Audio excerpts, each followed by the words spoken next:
La littérature, le livre, un univers dans lequel tout est possible, où vous pouvez tout apprendre et réaliser vos rêves les plus fous.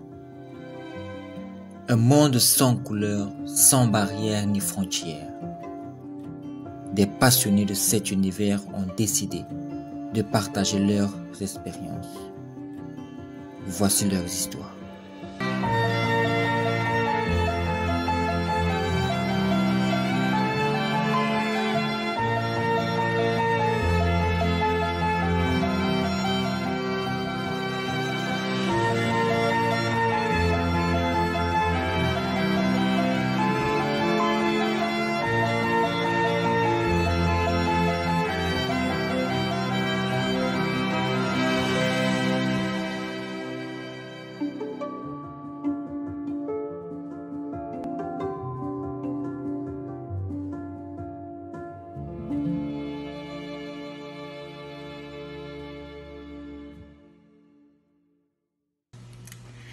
Bonjour tout le monde. Bonjour, bonjour.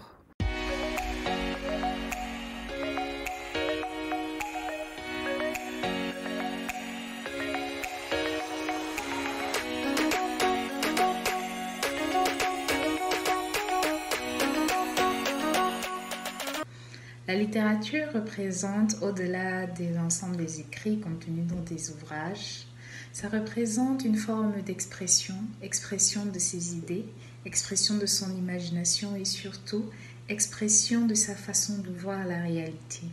C'est surtout une communication entre le lecteur et l'écrivain. Je me souviens qu'une fois un camarade m'a donné un petit marque-page qui disait la personne qui lit beaucoup est la personne qui a le pouvoir ou la puissance, je crois. Et je dirais que c'est ça. La littérature nous permet de nous affranchir de nos contraintes spatio-temporelles qui nous définissent énormément au quotidien. Et en fait, comme les mots traversent le temps, les frontières, les identités, les pays, je dirais peut-être pas les langues, c'est peut-être la seule limite de la littérature, mais ça nous permet de nous affranchir de ce que l'on sait et de ce que l'on connaît et de nous ouvrir à d'autres horizons, et en cela, ça nous donne un pouvoir incroyable.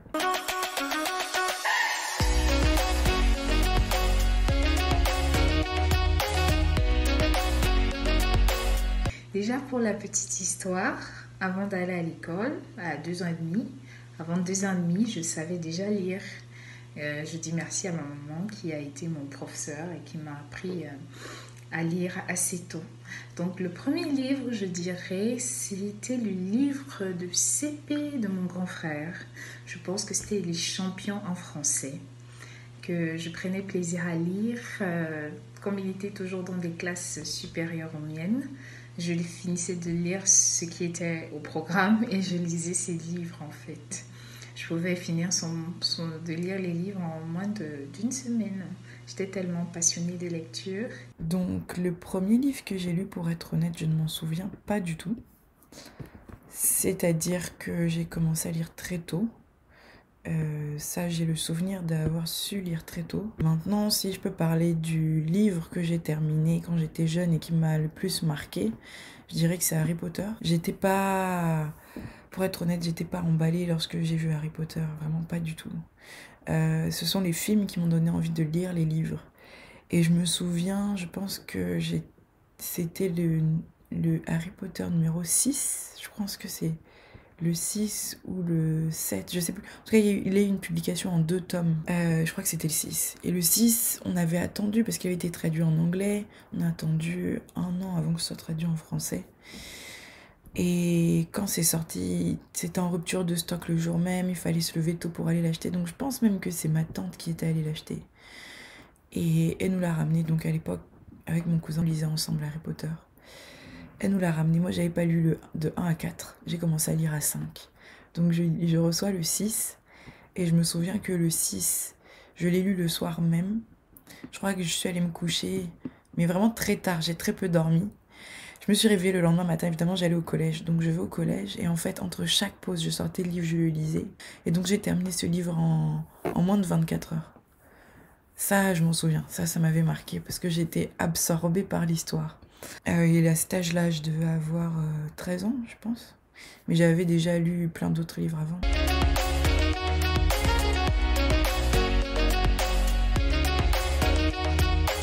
C'est plutôt une anecdote qui consiste vraiment à vous dire, en fait, nous, on vivait dans un camp militaire et quand on sortait, je me rappelle la première fois quand j'ai su bien lire, la première fois que nous sommes sortis, j'étais fascinée par tout ce que je pouvais lire. C'était beaucoup plus un sentiment de liberté, de lire les affiches, les enseignes publicitaires, les affiches publicitaires, les enseignes de magasins. Je pouvais tout lire et c'était réellement un sentiment de liberté, un sentiment d'évasion, un profond sentiment d'évasion parce que j'avais l'impression de vivre les réalités qui étaient comptées par ces affiches, par les différents objets que je lisais, les livres de mon grand frère que je lisais, et c'était vraiment intéressant. Le sentiment que j'avais eu, c'était que Harry Potter, ça avait la chance de captiver tous les enfants parce qu'on se créait un monde imaginaire auquel on pouvait s'identifier en fait. Ça, c'était la force d'Harry Potter, même encore aujourd'hui, c'est universel et c'est intemporel.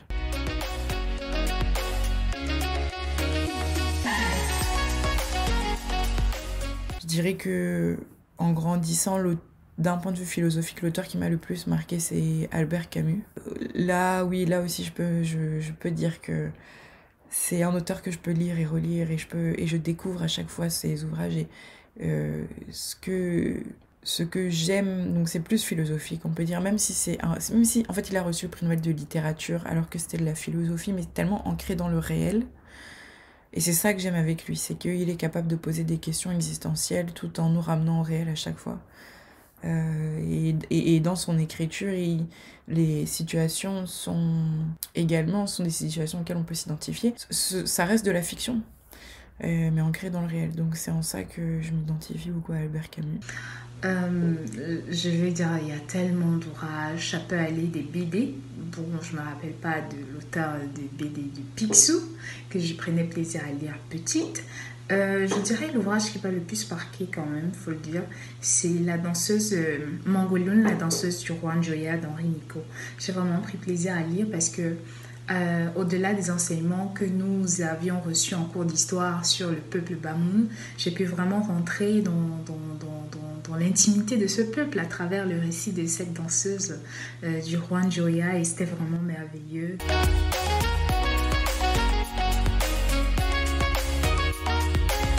Donc je dirais plutôt que c'est ce genre-là d'ailleurs que j'aime, s'il y a un genre que je dois dire, mais c'est pas limité à ça. Le dernier ouvrage qui m'a vraiment captivée et dont j'attends la suite avec impatience, c'est Rouge impératrice de Leonora Miano. Et là, c'est une puissance de créativité, une puissance de l'imaginaire. D'un point de vue littéraire, c'est très très très fort. Donc c'est le début d'un triptyque, c'est un roman qui a été publié il y a 3 ans, je dirais, qui raconte la rencontre entre une professeure d'université et un dignitaire en Afrique. J'invite tout le monde à le lire parce qu'en termes d'imaginaire, elle nous fait une proposition pour que l'on repense ce que représente l'Afrique de demain. Et c'est très très très fort à tous les points de vue, en termes de créativité, en termes sociétal, en termes de tout, de texture, d'identité, de technologie aussi, de technologie surtout même, de tout. C'est très puissant, c'est à lire. C'est une écriture particulière parce qu'elle va personnage par personnage. Donc on a un roman qui fait 400 pages, je crois, où on découvre chaque personnage à chaque fois. Et ça prend du temps. On a l'impression que c'est long, mais je pense que c'est pour que nous prenions le temps de bien comprendre l'imaginaire dans lequel elle est en train de s'inscrire. Donc voilà, on attend la suite avec impatience. Elle a dit que les romans devraient suivre, donc on attend la suite. Je ne dirais pas que j'ai vraiment un style particulier. Ce que j'aime profondément dans la littérature, c'est que l'œuvre, elle me parle, qu'elle soit complètement le fruit de l'imagination de l'auteur ou bien une transcription de sa vision de la réalité. J'affectionne particulièrement cet échange et cette communication avec le lecteur à travers le livre. J'espère qu'un jour, je pourrai passer du statut de lecteur à celui d'écrivain en produisant aussi des ouvrages qui puissent interpeller les interlocuteurs.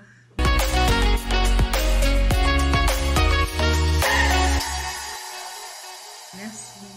Bye. Si toi aussi, tu aimerais partager ton expérience de la lecture ou de la littérature, n'hésite pas à nous le faire savoir en commentaire. Et surtout, n'oublie pas de laisser un pouce bleu, de t'abonner, de faire sonner la cloche de notification afin d'être au courant de toutes nos nouvelles vidéos et partage cette vidéo massivement afin que nous puissions agrandir notre communauté de passionnés de la lecture.